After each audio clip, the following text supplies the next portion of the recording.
Plusieurs explosions ont retenti à la frontière, des milliers de réfugiés fuient. La Turquie se dit prête à attaquer les forces kurdes. Et rien, aucune pression internationale ne semble pouvoir stopper cette offensive. 6 octobre 2019. Donald Trump amorce le retrait des troupes américaines dans le nord de la Syrie.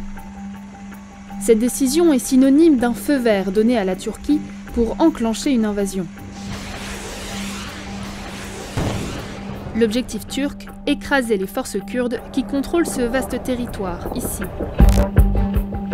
Depuis le début de la guerre en Syrie, les Kurdes ont profité du chaos pour consolider leur influence dans la région, notamment en combattant l'organisation État islamique avec le soutien de la coalition internationale. Tens of thousands of Kurds died fighting ISIS.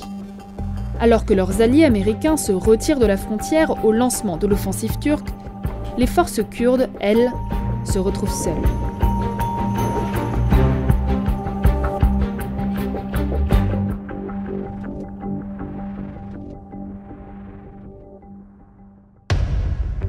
Pour comprendre ce nouveau chapitre de la guerre en Syrie, il faut remonter quelques années en arrière. En 2011, des manifestations éclatent dans plusieurs grandes villes de l'Ouest et du Nord. Face à la répression du régime de Bachar el-Assad, les contestations se transforment rapidement en révoltes armées. La rébellion ouvre alors plusieurs fronts et l'armée syrienne doit faire des choix. À l'été 2012, les troupes de Bachar el-Assad décident d'évacuer la quasi-totalité des provinces nord de la Syrie pour défendre les principales villes du pays. Cette région, à la frontière de la Turquie, abrite plus d'1,5 million de Kurdes. Par le passé, ce peuple minoritaire a connu la discrimination, voire la répression du régime. Face au vide laissé par le gouvernement syrien, plusieurs secteurs passent alors sous le contrôle du parti politique kurde le plus organisé de la région, le PYD, le parti de l'Union démocratique. Même si les Kurdes de Syrie ne revendiquent pas une indépendance, ils entendent administrer de façon autonome leur territoire qu'ils appellent le Rojava. Ils mettent en place un système de gouvernement locaux et une constitution qui entend protéger les droits de tous les citoyens, indépendamment de leur ethnie. Ils défendent aussi l'égalité des sexes dans toutes les institutions, y compris dans l'armée. Mais alors que leur modèle commence à prendre forme, ils sont attaqués. Les combattants du groupe djihadiste Daesh. Combattants du groupe djihadiste Daesh gagnent du terrain dans le nord-est du pays. En 2014, le groupe État islamique s'empare d'une partie de la Syrie. Au nord, ils arrivent jusqu'aux portes de Kobané. Encerclés, des combattants kurdes parviennent à résister aux assauts des djihadistes. Ce sont les YPG, les unités de protection du peuple kurde, rattachées au PYD. Soutenus par les forces aériennes américaines qui viennent tout juste de s'engager contre l'État islamique, les YPG finissent par reprendre la ville de Kobané.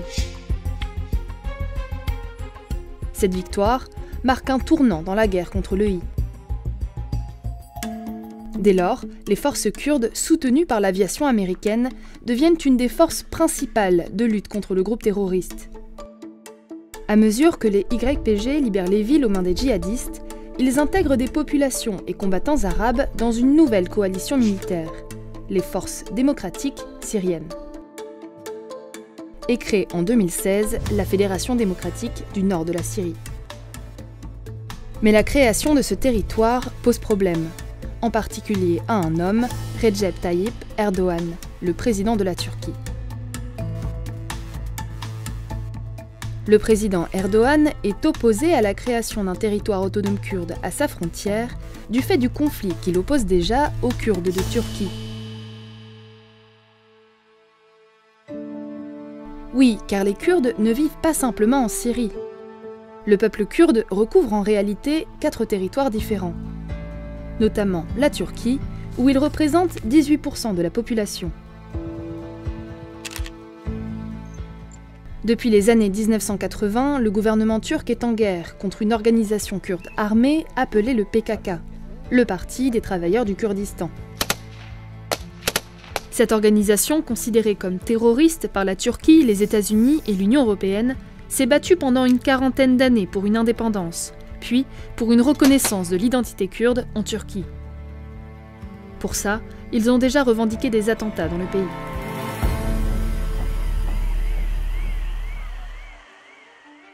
Le problème, c'est que pour la Turquie, le PYD est considéré comme la branche syrienne du PKK. Selon Ankara, ils sont donc terroristes au même titre que leurs alliés turcs. Sur le terrain notamment, les deux organisations ont combattu ensemble les djihadistes de l'EI. Selon un décompte du think tank Atlantic Council, 49% des combattants kurdes morts au combat en Syrie entre 2013 et 2016 étaient originaires de Turquie. Alors forcément, quand les Kurdes du côté syrien gagnent en puissance et en autonomie, le gouvernement turc voit monter une menace. Et puis, en 2015, les choses se compliquent davantage pour Erdogan. La surprise en Turquie, le président Erdogan a raté son pari. Pour la première fois depuis son arrivée au pouvoir en 2002, il perd sa majorité absolue au Parlement. Et cela en partie à cause du parti officiel kurde qui fait sa première percée aux législatives avec 14% des sièges.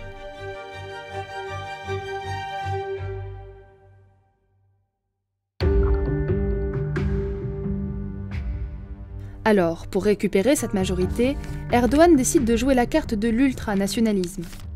Son objectif, attirer les voix de l'extrême droite, opposées à toute reconnaissance des Kurdes. Un mois plus tard, alors que les forces kurdes lancent des insurrections urbaines dans le sud-est du pays, Erdogan se lance donc dans une violente répression contre le PKK.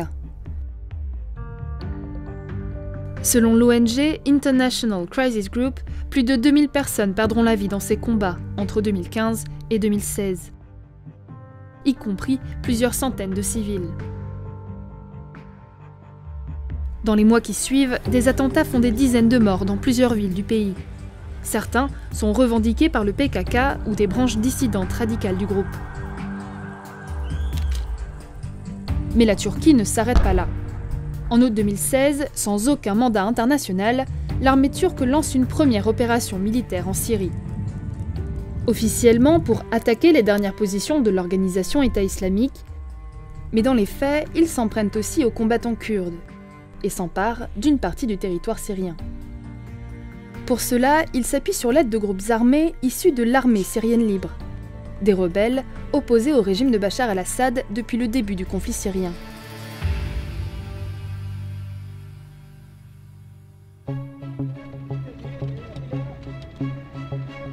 Malgré ce front au nord, les Kurdes continuent la lutte contre l'EI.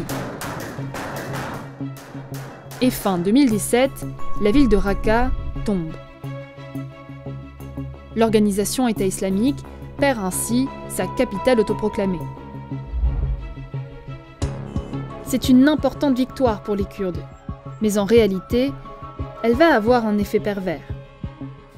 Avec la chute de cet ennemi commun, les Kurdes perdent de leur utilité pour les forces occidentales. Et la Turquie en profite. Dès janvier 2018, la Turquie lance une nouvelle offensive en Syrie, toujours avec l'aide des rebelles de l'armée syrienne libre. Cette fois-ci, elle vise ouvertement les combattants des YPG dans le canton d'Afrin. Quelques mois plus tard, l'état-major turc estime avoir neutralisé plus de 4000 terroristes depuis le début de l'opération. Les terroristes étant donc, selon Ankara, les combattants de l'EI, mais aussi les combattants kurdes. La perte d'Afrin est un coup dur pour le parti PYD, qui perd un de ses bastions historiques. Et puis, the White House withdrawing troops from a key part of Syria. American troops are pulling back to make way for Turkey's planned invasion of part of northern Syria. En octobre 2019, We want to bring our troops back home. La décision de Donald Trump laisse le champ libre à Erdogan pour mener une troisième offensive.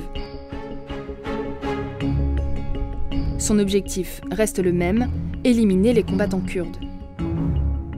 Le problème, c'est que selon ces mêmes combattants, ils garderaient dans des prisons de la zone près de 12 000 djihadistes de l'EI, qui pourraient profiter du chaos pour s'échapper.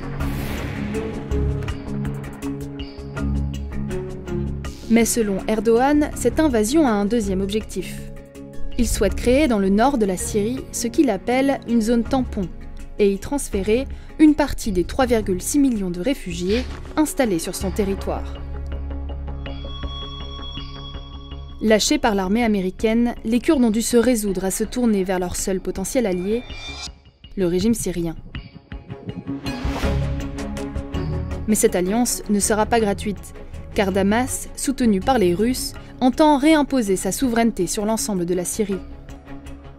En échange de l'aide du régime, le PYD a accepté le redéploiement des troupes d'Assad le long de la frontière avec la Turquie.